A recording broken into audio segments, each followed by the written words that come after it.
Channel 4 is using the power of our Positively Jax movement to help try and stop the growing veteran suicide crisis in our country. So today is the start of PTSD Awareness Month, and there's a way that you can help save the life of a local veteran. So every day in this country, 20 veterans take their own lives.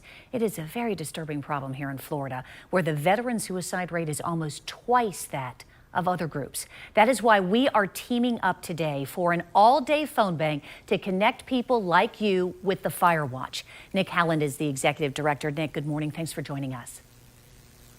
Good morning, Jennifer and Bruce. Thanks for having us. So first, would you explain what the Fire Watch is for people who may not be familiar? Absolutely. The Fire Watch is Northeast Florida's fight to end veteran suicide. And the primary way we're doing that is through our Watchstander program, which is what today's telethon is all about. How many folks can we sign up to our Watchstander program?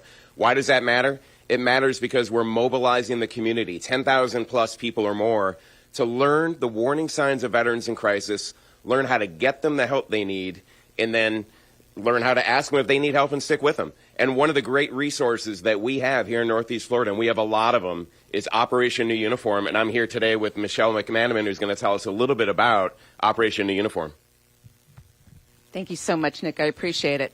Well, Operation New Uniform is a 501c3 nonprofit that helps veterans transition from the military into the business community. They really focus on, or we really focus on, helping our veterans through that really stressful time of transition.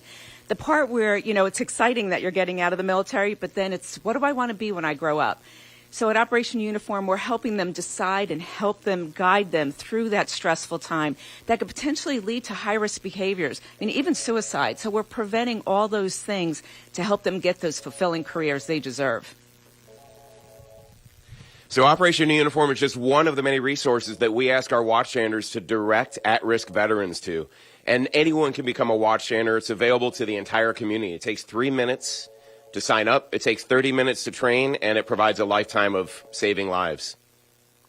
Let me ask you about being a watch hander, because this is a prevalent problem. It is much worse than most people know. What are some of the signs to look for that somebody may be prone to suicide, who's been somebody who served our country so well? Sure, Bruce. Well, the signs of veterans in crisis are not too dissimilar from the signs of civilians in crisis. It's job transition issues, financial instability, it's relationship issues, and it's diagnosed or undiagnosed mental health issues.